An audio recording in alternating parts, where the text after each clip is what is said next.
Hey. Hey man, we live? Okay, we live.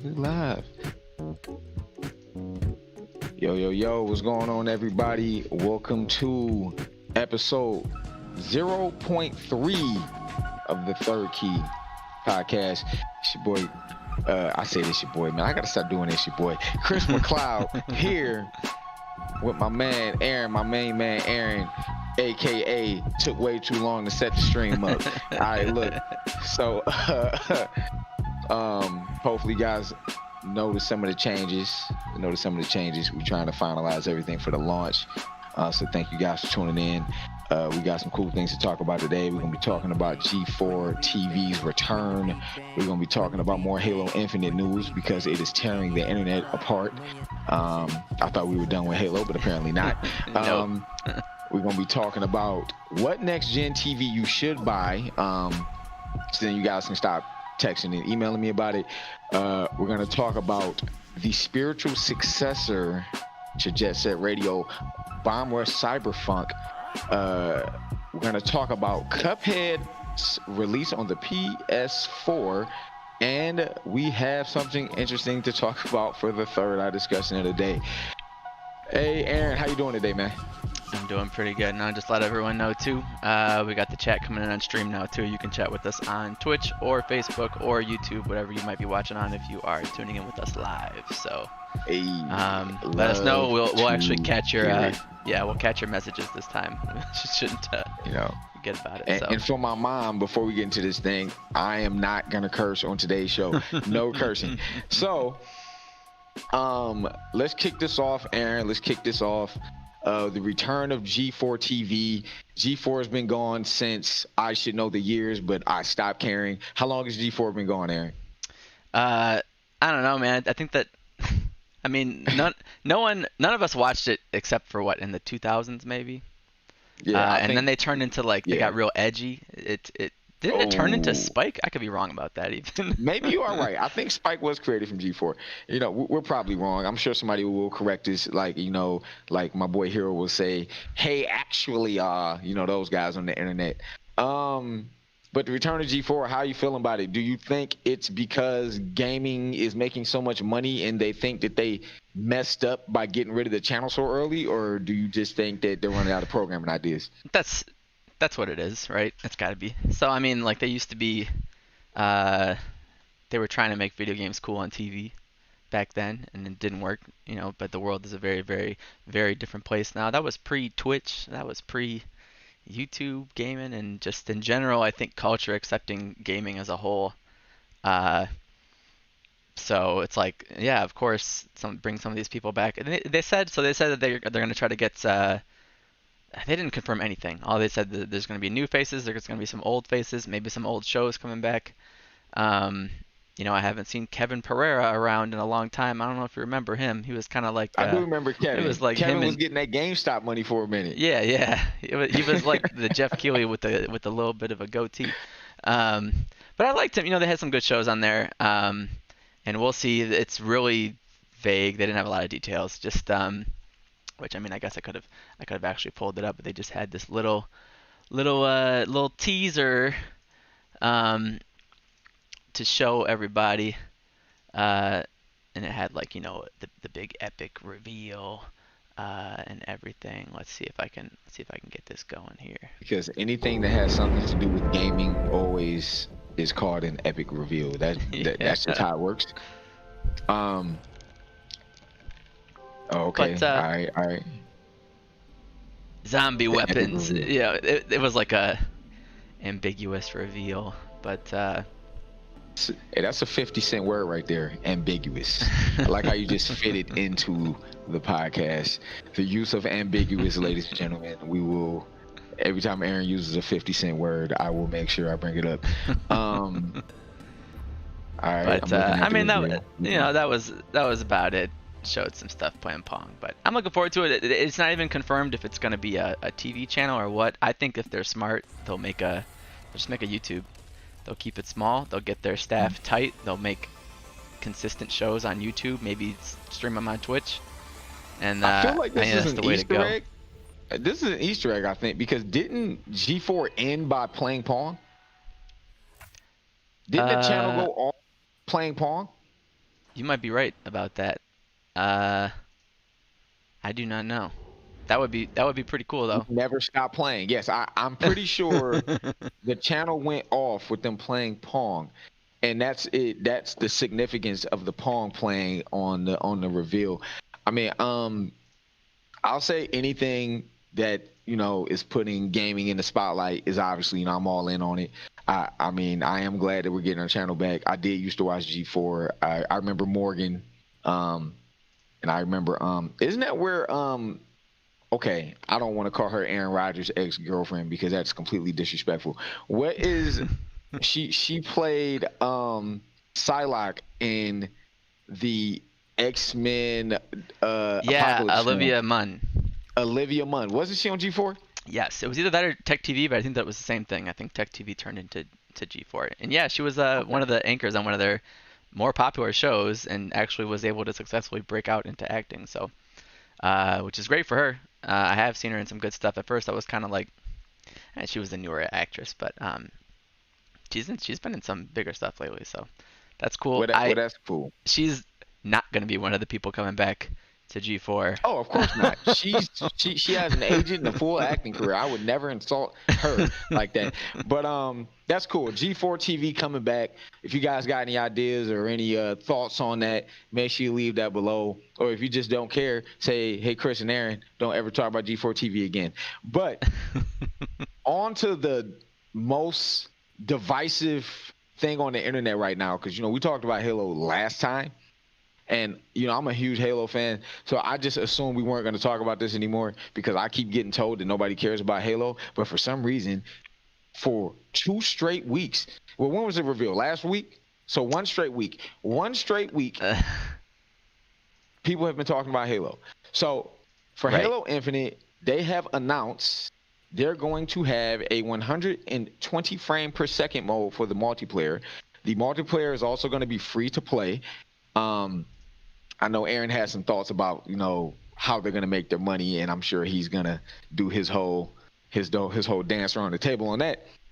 But let's talk about the 120 frame per second mode because I've been ranting and raving that if there's not a 120 frame per second mode in this game, I'm gonna be highly disappointed. So I was disappointed until recently they announced it's there. How do you feel about the 120 frame support? And how do you feel about it being free to play? Go ahead, Aaron. I mean, that's two pretty different subjects, but the 120 is good.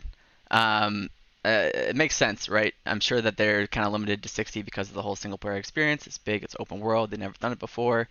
They gotta do all this kind of stuff, but if it's um, straight up old school Halo Arena multiplayer, that is a very small level, very limited amount of characters in it comparatively. You better unlock that frame rate. So that is good. Um, so that's cool. Free to play is, at first when I first heard that, I was like, okay, so they're gonna have like a battle royale or some kind of nonsense. But that doesn't really sound like it. They confirmed that just the multiplayer is gonna be free. So I mean that's crazy. If you to think about that, even does that you can buy an Xbox then? You got an Xbox One. You got an Xbox. Is it gonna be an Xbox One? It is. It's definitely gonna be. You got an Xbox One. You got a Series X. You could play Halo Infinite multiplayer. Just play it. That's pretty Yep. crazy. You got a PC. You can just play it. Um, People are gonna be playing that. It's gonna have battle passes and stuff. It's got all that stuff that we trashed last week that I don't like that much, but it's gonna have battle passes. It's gonna have new kinds of cosmetics. They said, um, and oh boy, uh, that's interesting. It's good. I'm very interested to see what exactly is gonna be free. What all modes are actually gonna put into it. Also kind of interested in how it's gonna play with Master Chief Collection. It's kind of weird. uh, I did read an article of someone who was like, man, Master Chief Collection kind of made me realize I just wanted to go back and play these old games and play this old multiplayer, and it's kind of doing it for me. And I guess it's good if you have that mindset that this is going to be free now. um, because now it's a why not. It's like a, oh well, I'll give it a go. It's not like I'm gonna miss anything by not playing this. So uh, I don't know. It's very interested to see what it's gonna turn into. Okay. Well, for me, um, it's the right step in the future for Halo, right? Hmm. People like myself, I'm in my 30s, right? I grew up on Halo.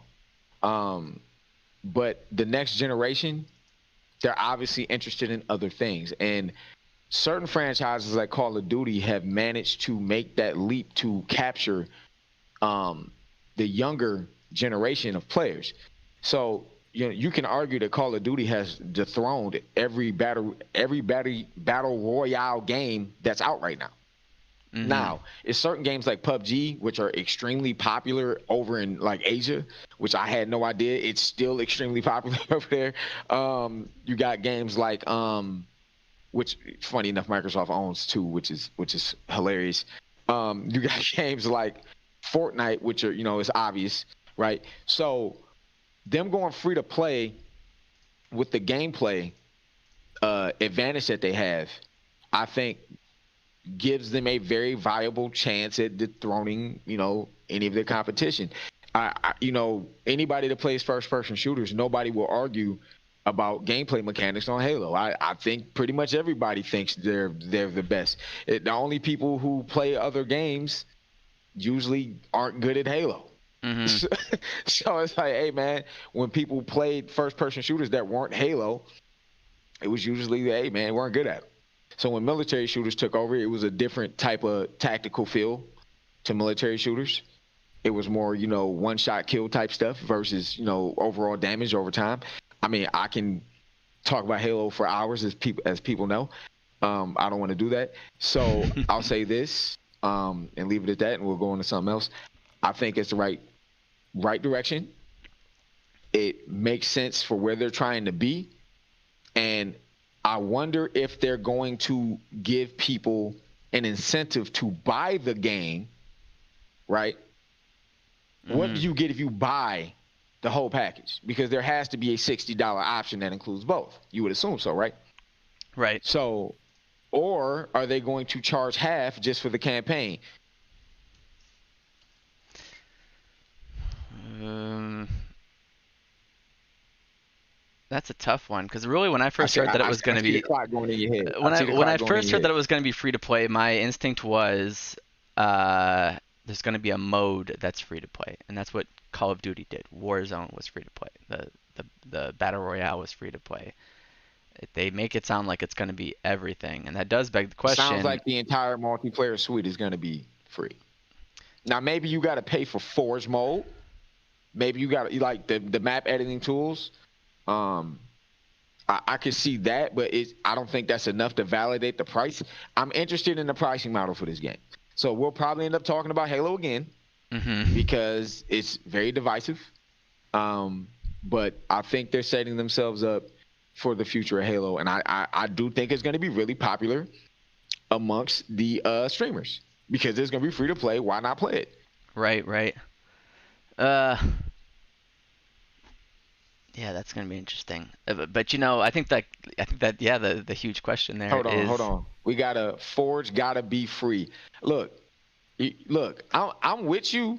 Forge do gotta be free, but I'm just like, what are they gonna charge for? The game's gonna have to cost $70, right? So what's my $70 getting me? also that's cool that chat came in because I've been sitting here messing with it. It's not getting Facebook onto the stream right now, so I'm going to just monitor those. I guess it's Oh, well, getting tell Twitch Jay. though. All right, well, tell Jay don't comment on there if he's on watching the stream. Okay, so we gotta move on. We gotta move on. We gotta move on. But What? And the well, thing. so this is hold on. This is a big topic too. I think I also wanted to tie into this. Okay. The thing I wanted to hit was uh, sorry. I don't think I added this to the thing, but it's because I kind of just figured it went along with this. Halo multiplayer is free. Xbox Live Gold is definitely Oh done. yeah, yeah. We did talk about Xbox Live. It's done at the end of this year. It's all part of the same concept, same conversation. Yes. Um, you know, Gold is free, and do you think? I think that it's done. I think that it's definitely done, right? I mean, they stopped selling So in my opinion, long they're making this extensions. decision. So in my opinion, they're gonna make this decision because the most played games on the service right now are free to play multiplayer games, hmm and they're the only console with a paywall to play free to play multiplayer games. I think it hasn't been a big deal for the news because they only sold 40 million consoles last cycle, and because they lost so badly to Sony, it's not really a point of contention. Like most of the players play on PC, play on PlayStation, or play on the Switch. They've all sold more consoles than Xbox. But on this console, if they want to be a part of that conversation, kicking it off with Halo, number one, makes that's a big deal, Halo being free. hmm But also making sure that the Fortnite players, the Call of Duty Warzone players can all play free like their PC counterparts. Xbox Live has to go. It does. It does. Yeah, which begs the question if Sony will do anything. They're probably not going to. But No, no. Sony's going to charge because they can. I've made this point to people a million times, okay? Sony doesn't have to do anything. They do what they want because they can do what they want. hmm And So, and it's like I think that they'll be able to excuse it because they'll say, okay, oh, but PSN is more than online multiplayer now. Which I think that correct. they've always kind of tried to say that, but you get the free games, you get all that kind of stuff. If So they'll games are keep going to be going, more but than $60, maybe throwing in free multiplayer is a nice touch. Look, I'm with you. I'm just like, are we willing to pay $70 just for campaigns now? yeah, Is, that is that is that where we are in gaming, where you feel comfortable paying $70 for a masterpiece? Like, even though it was a masterpiece, Ghost of Tsushima being $70. How do you feel about that? I mean, at least that is going to be, a full single player game, and that's the whole game and the focus of it. Also, that's Nick, by the way, in case you didn't know Oh, what that's his Nick. tag That's was. Yeah, Nick. Oh yeah, yeah. yeah, yeah. Oh, okay. Hey, what up, Nick? What's poppin'?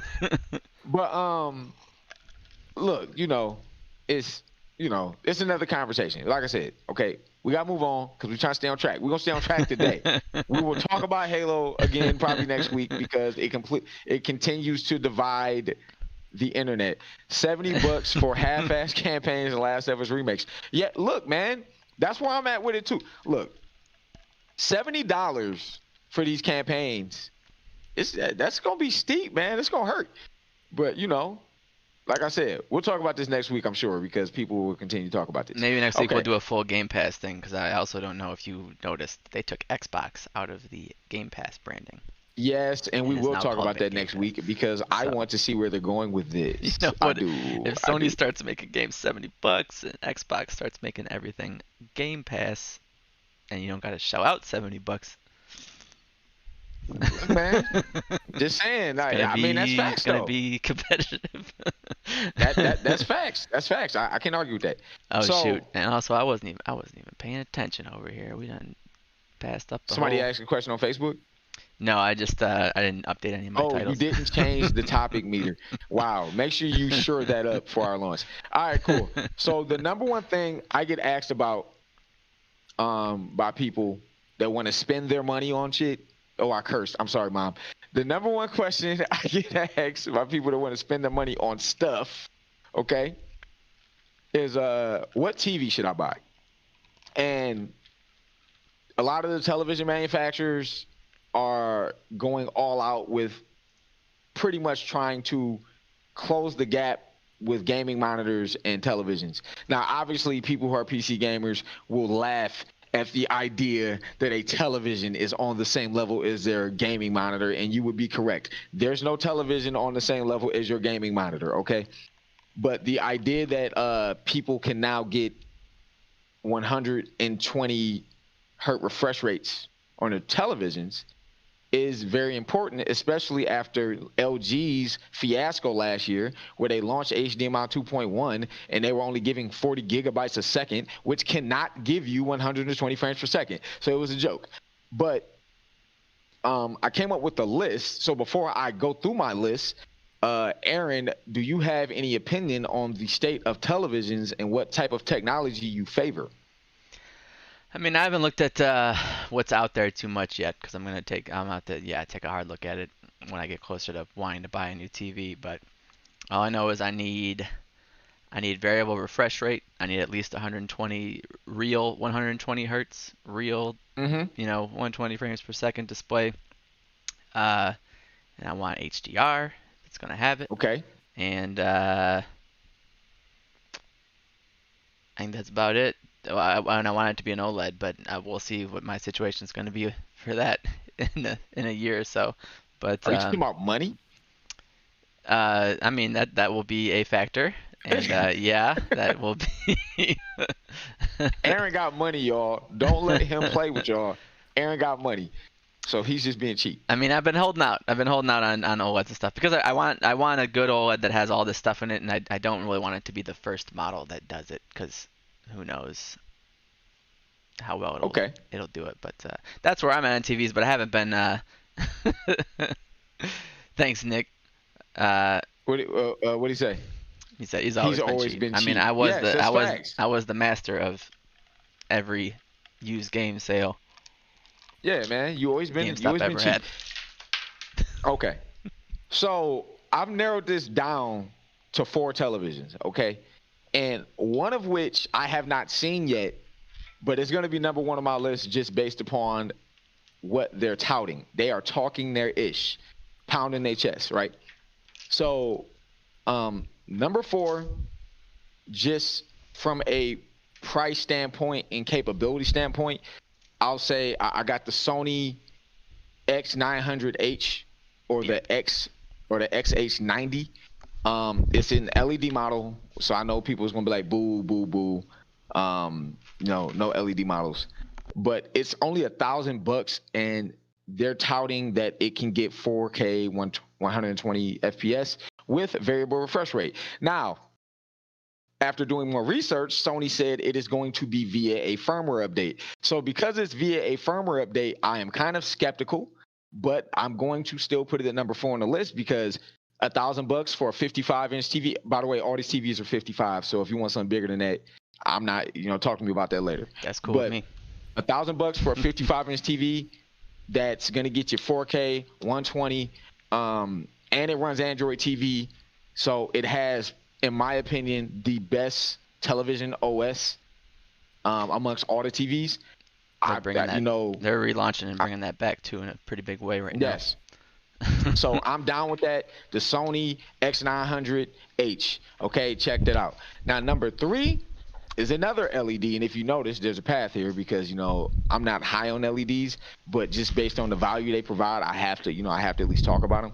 The Sony Q80T, which won Best in Gaming for CES based on the price, because they do these best of show CES things every year. And the Samsung, I call it the Sony, maybe I call it the Sony, but the Samsung Q80T, I'm messing up, but we live, whatever. The Samsung Q80T LED model, that thing's gonna cost $1,300, and you're getting all of Samsung's new tech in the television, except for the tech that they just made that they're not going to put in their own TVs. I don't know if you guys know the Samsung display and Samsung everything else is 2 different things, but they apparently came up with this new micro LED,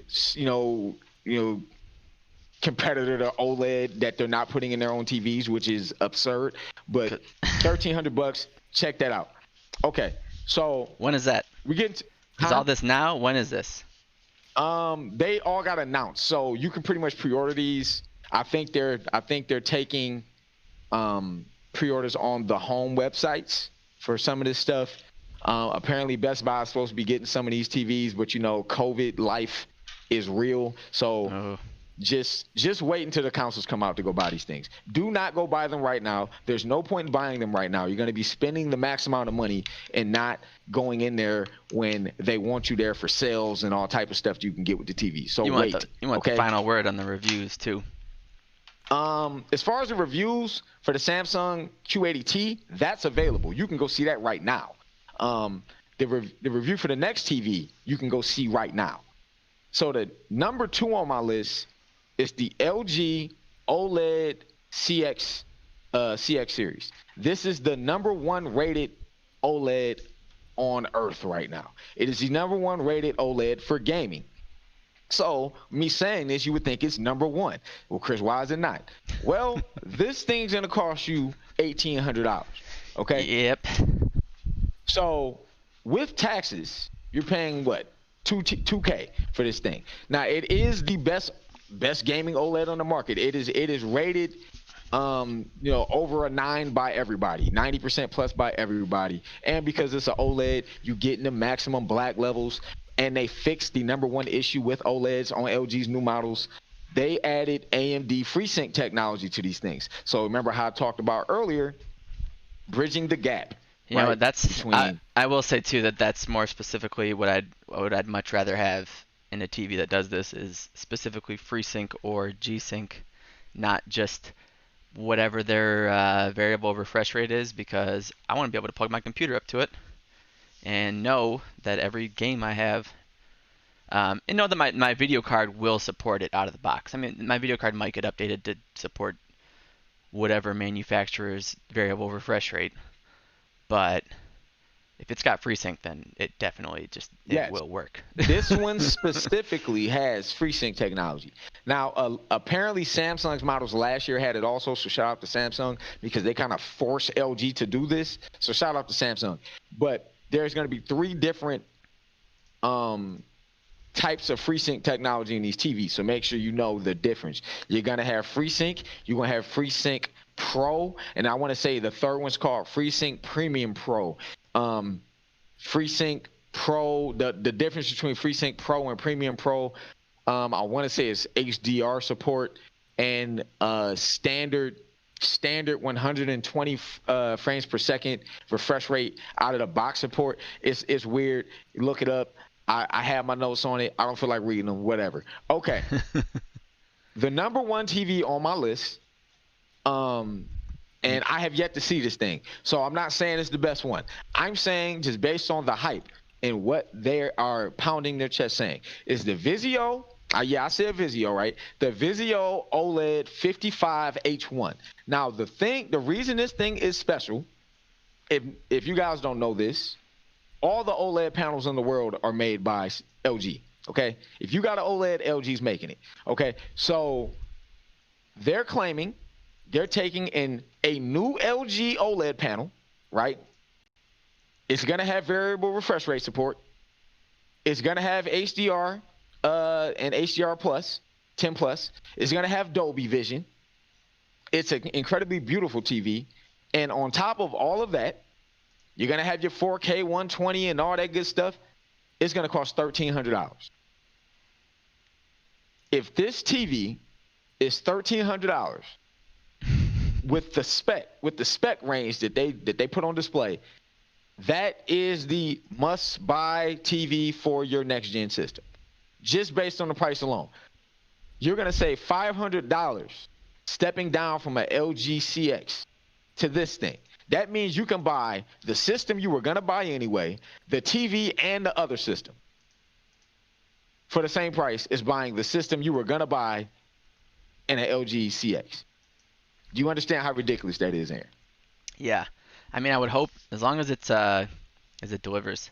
I got a budget TV right now. I got a TCL. It's not the hottest thing in the world, but it's got some issues with getting blurry at lower frame rates, which hopefully I don't have to worry about in the future. But yeah, I mean, Vizio has always kind of had people thought they were just cheap or whatever, but honestly, their reputation in the last few years has always been like, yes, it's a cheaper TV, but also it is astoundingly good for what you're getting for the price. Yeah, because that's Aaron kind of been the story with them lately.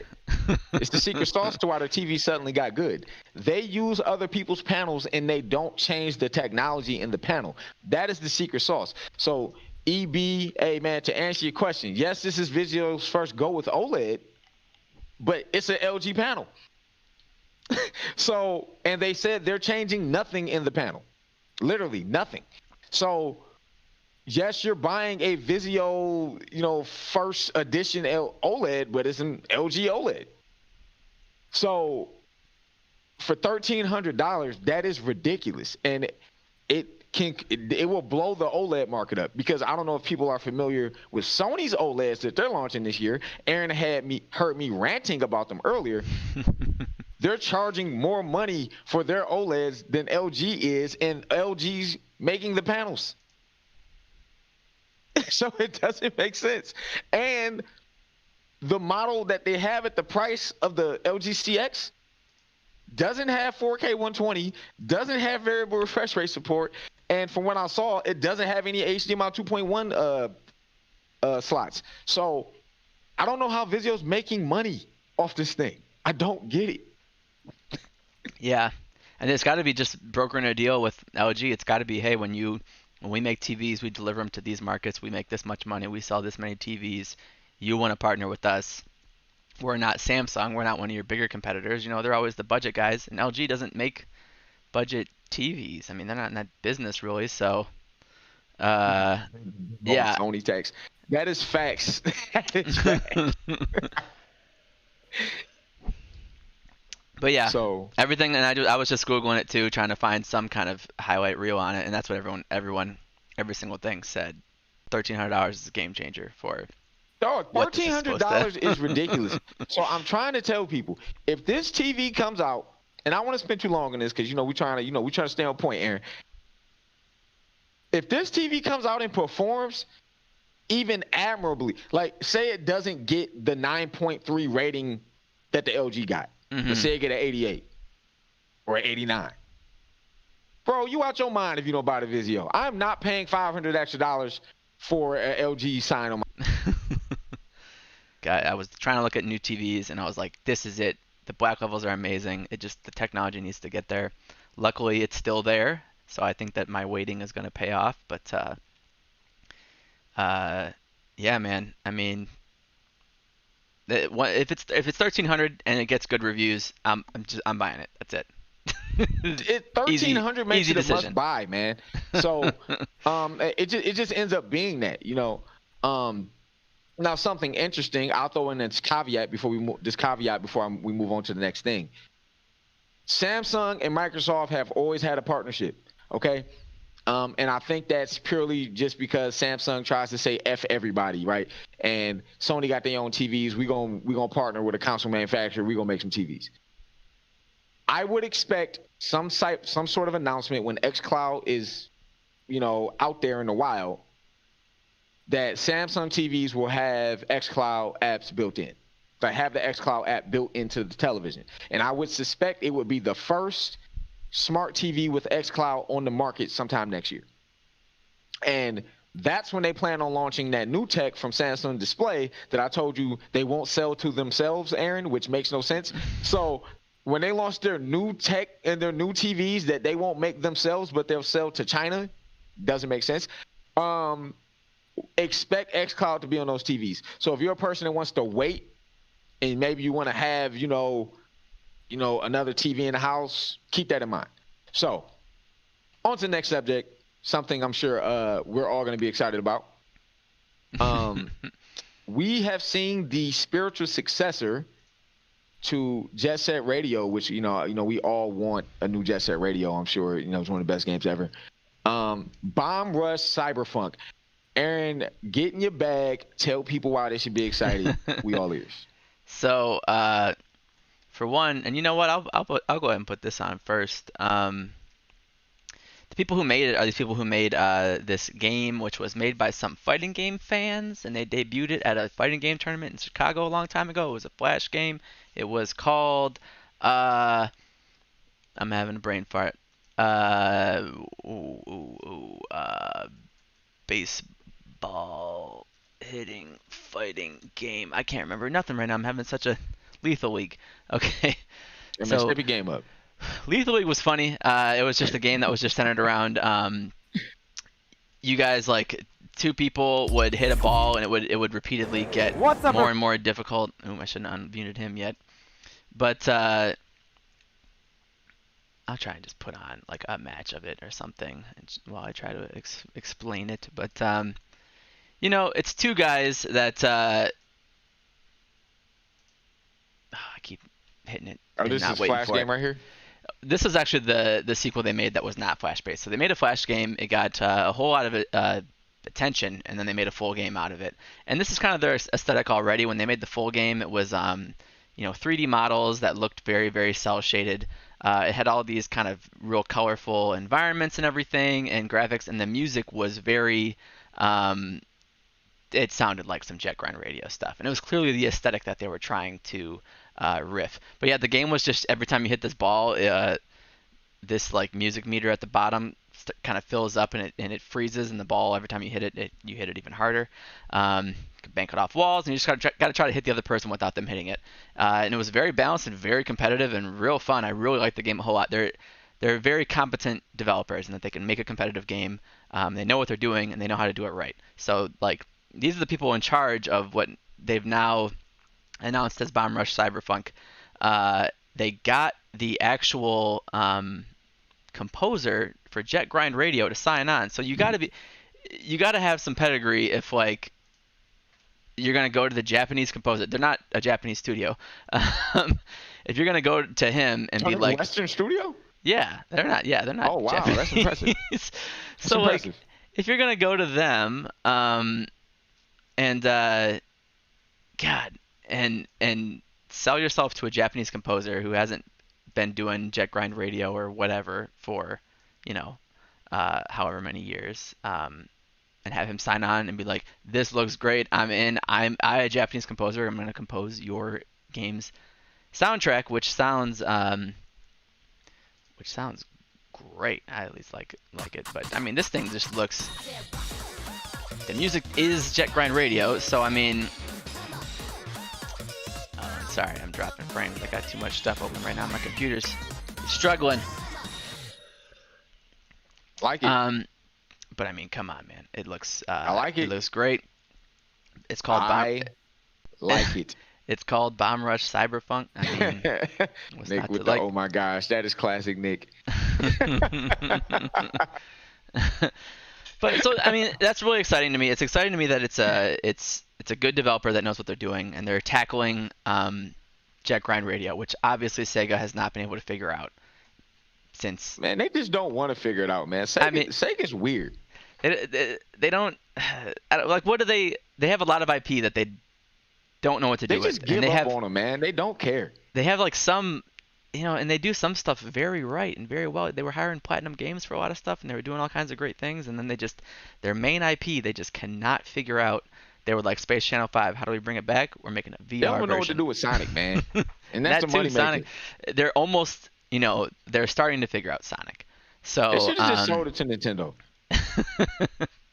They're getting there. I don't know. I mean, they're clearly a big enough company still that they're staying afloat. And you know what? That movie changed the whole game for them, I'm sure. That movie and Sonic Mania really have changed them. But so let's hope. I mean, I guess it would be cool, but hopefully Jet Grind Radio isn't about to come back already and totally overshadow Bomb Rush Cyberpunk. But probably not. And I'm glad that they're doing it. I thought that was really cool when I saw that, and I was like, I'm in because I really like those developers.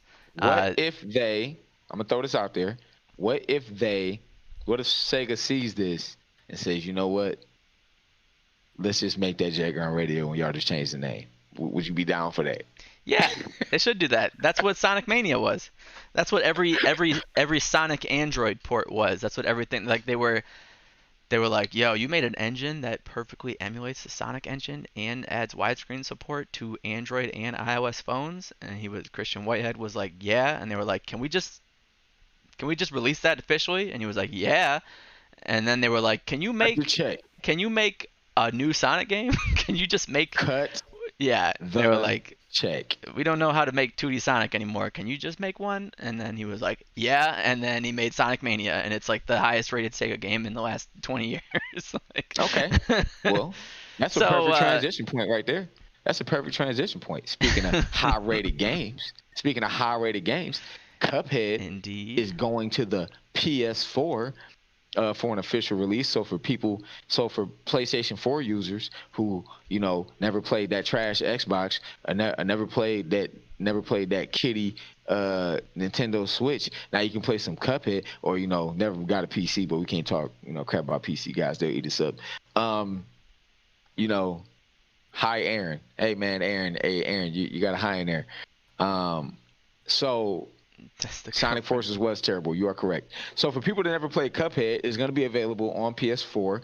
You'll be able to cop that, and it's very intriguing because I think Microsoft paid for that game to get made. I don't actually think I'm pretty sure they did. Maybe they had some type of agreement where once it made X amount of money. That's my girlfriend. Oh, hey.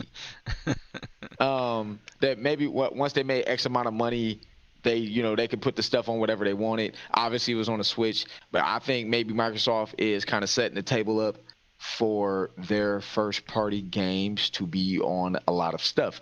But with that being said, Cuphead coming to PS4. And they have a Netflix launch coming, which is actually more important. Let me know your feelings on Netflix becoming the nerd haven for everything. How you feeling about it? Oh, I love that. I'm gonna put on that whole, what was it? They had like a whole segment on it. But I mean, that looks great. Netflix is doing it. They just announced another one today. Did you catch what it was? Um, uh, Beyond Good and Evil, making a movie. Oh, they are? Yeah. Oh, So man. I don't know if that was I don't know if it was, let me see if it was animated or not. But oh my God, it's a Detective Pikachu director. And That's going to be it's a fire. film. So maybe I don't know, maybe animated? Does it um live action hybrid, a hybrid of live action and animated. So yes, I mean they got that, they got The Witcher, they're doing Cuphead. Um, that is all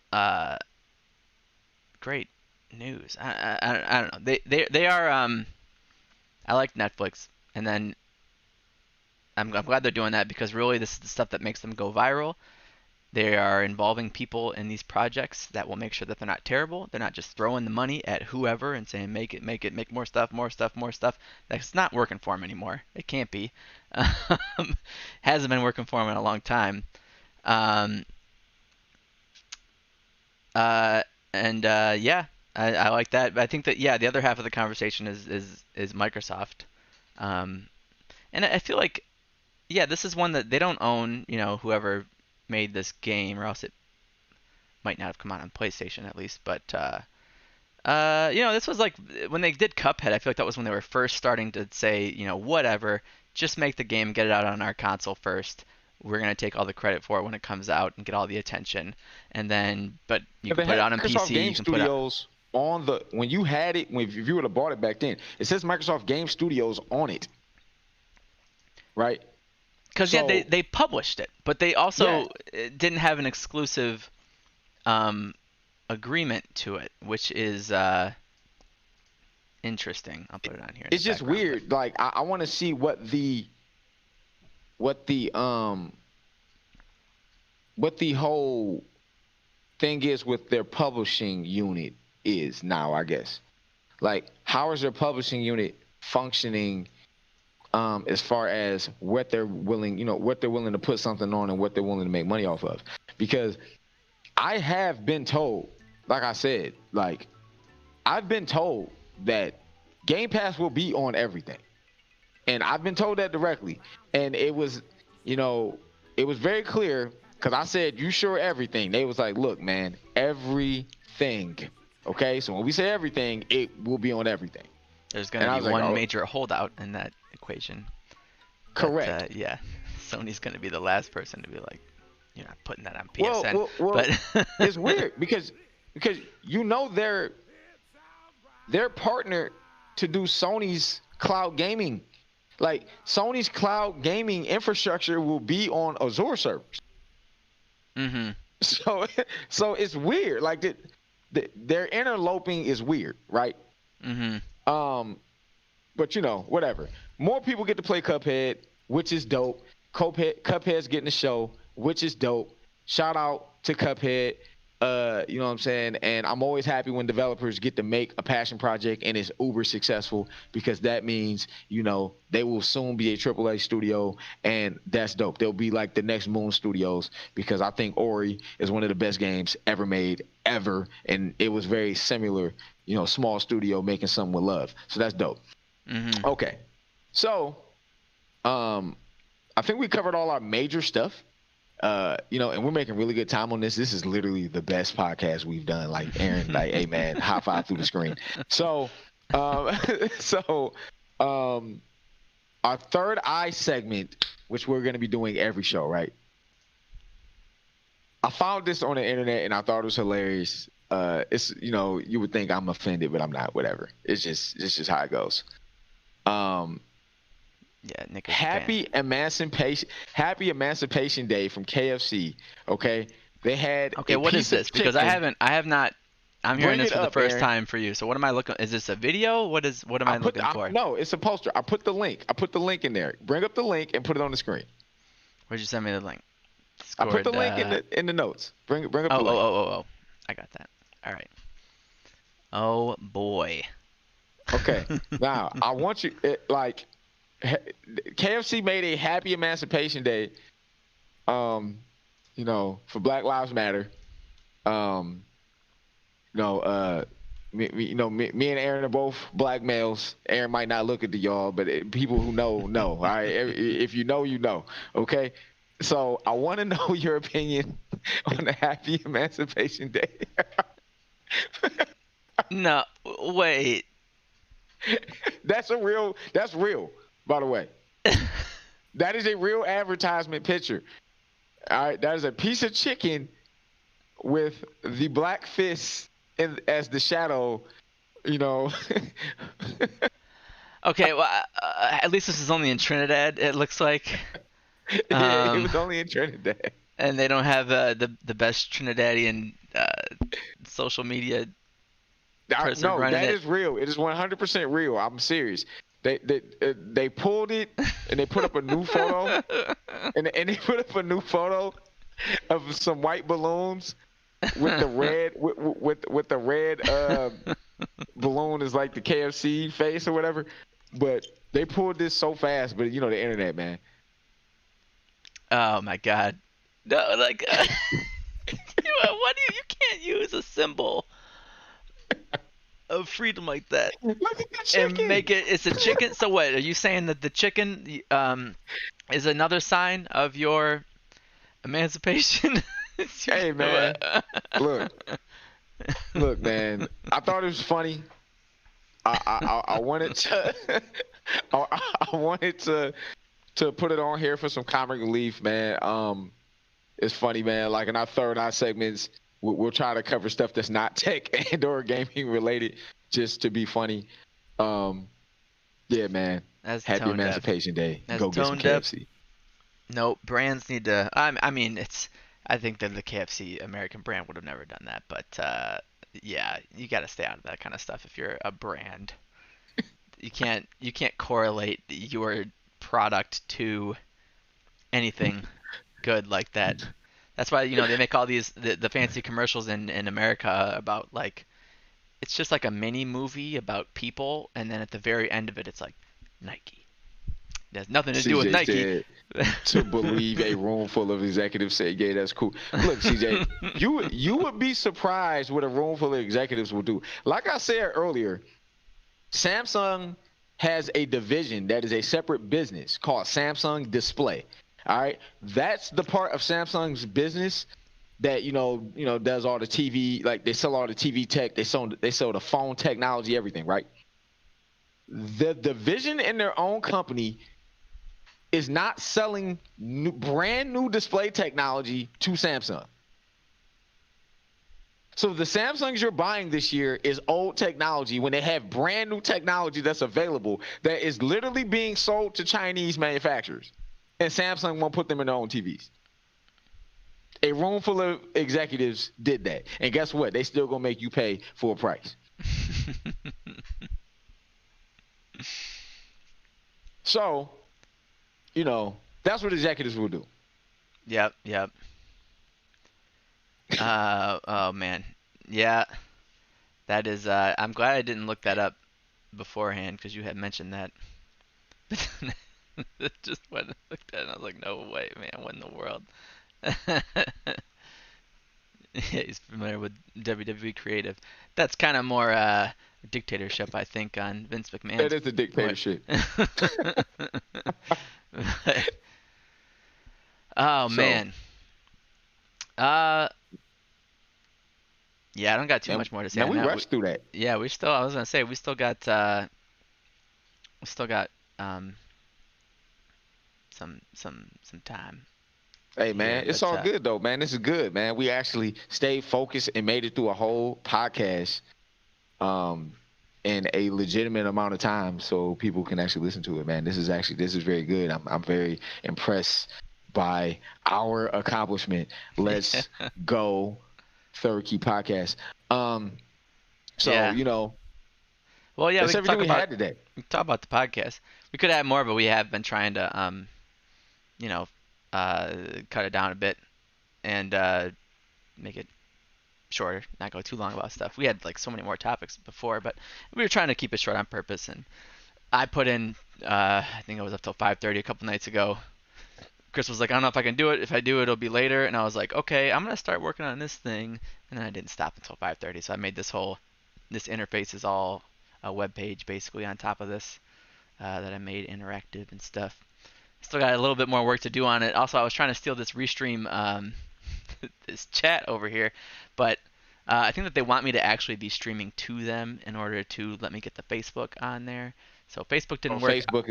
Facebook is playing you. They hitting you with the no. Well, Actually, Restream wants me to stream to them, but I don't use that actually. I run my own RTMP server and I stream this to 3 different places myself.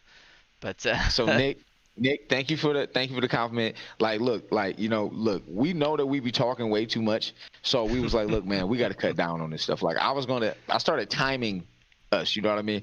And then, thanks CJ, thanks Kim, appreciate it. Look, it's well, since you brought up Facebook, since you brought yeah, up Facebook,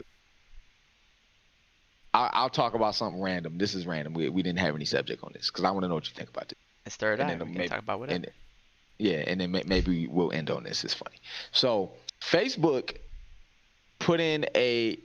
they're putting in a lawsuit against Apple because they're claiming iOS 14 is going to affect their ad targeting because Apple is going to give their customers the choice to allow or not allow their location and their information to be shared on every app that they install, which is completely different than how things normally go. Pretty much you install it right now, you're just pretty much agreeing like as you installed it. Mm-hmm. And they're going to be the first smartphone manufacturer to literally give all of their customers a choice in how their information is shared with apps because they're becoming very focused on security. And I personally think this is because of their enterprise contracts, me personally, and them wanting to reinforce that, with certain places. Like I think they had an issue with like making the Pentagon, like in the Pentagon you can have an iPhone or something like that, like and somebody can look that up and correct me on that, but I know with certain businesses that did not want iPhones, and I think they're trying to shore up those enterprise contracts. But as a consumer, how do you feel that will affect the smartphone market, that Apple is going to give their customers a choice in how the information is shared with apps? I mean, it's good. I do think at the end of the day, what's going to happen is you're going to get prompted on it, and then you're going to say no, and then they're going to say, okay, well, if you say no, you don't get this, this, and this, and then a lot of people will just say yes, and they'll keep it going. But um, I mean, that does make some sense too, at least as far as the enterprise level government type stuff, because they've been mad at Apple for a long time as far as just being like, hey, the whole phone's encrypted now, which Android also does now too. But when they did that, they were like, okay, but then how do we got people that we have working for us, and the deal with them is we get to see everything on your phone. But now you're baking in encryption to the phone and all these other things, and it's like we have to be able to surveil these certain people. So I don't know. We'll see. I feel like it won't affect consumer market too much. It's just that other people are going to be. It sounds like something that other people are going to be more angry about for stuff outside of the consumer market. But yeah, I mean, our data is a big discussion. I listen to a lot of Andrew Yang, and he's always talking about how these companies are profiting off of all of our data. We don't get nothing but a free service that we have to watch ads for. It's like, why don't we get a cut of any of that? And that's going to be, I think that's steadily being made more of a topic of discussion. That's becoming more public and more known to people. And it's going to develop. This sounds like the beginnings of it, but it's going to turn into something much bigger, I think, in the next year or two for sure. But yeah, I think that's what I got to say on it, unless I were to look into it a little further. But yeah, they're starting to do some big stuff at the operating system level, and they get angry when it's really at the operating system level, and they cannot do stuff to get around it for any reason because they baked it right in. Well, Facebook is very angry, and it's something we'll probably cover next week because I think more news is going to come out, and we're definitely going to cover your boy Elon Musk and his successful space launch. We'll cover that next week for sure. But like I said, man, I appreciate everybody in the comments, and we are trying to get better every week. Thank you for tuning into the Third Eye segment. And we wrapped it up really fast, man. I'm actually very happy with how we did this podcast, man. We're gonna do better next week too. Do better. And I plan on maybe having some guests. I think I'm gonna call a friend of mine and maybe get some guests lined up. Mm-hmm. But thank you everybody for tuning in to the Third Key podcast. It's Chris McLeod. It's Aaron, aka Took Too Long to Set Up the Podcast. Hey man, and I think we got all the bases down, so next week he won't be taking 2 hours to set it up. All right, man. Thank you for tuning in. Peace. See y'all later.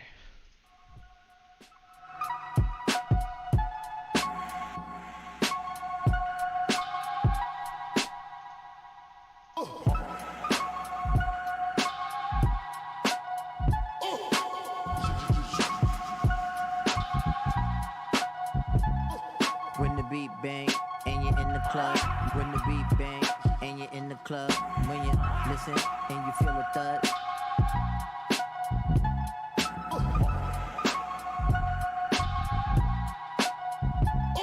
When the beat bang, when the beat bang, when the beat bang, when the beat bang, when the beat bang and you're in the club, when the beat bang and you're in the club, when you listen and you feel a thud.